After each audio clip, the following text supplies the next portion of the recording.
Hello guys, this is my simple circuit, myself Darshan, and here we are using two push buttons, one resistance and an LED and some wires for connection.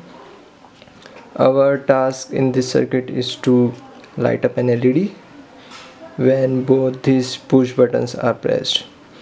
The power source and the ground is given by an Arduino, which is shown here.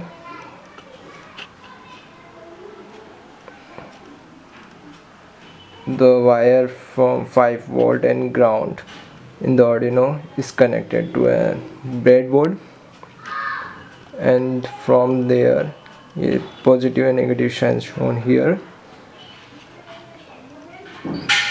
from where it is connected to both push buttons, positive, and from there it goes to resistance and then LED. So when we pressed first button, then LED should not light up. When we pressed second button on the circuit, then LED should not light up. When we pressed both button,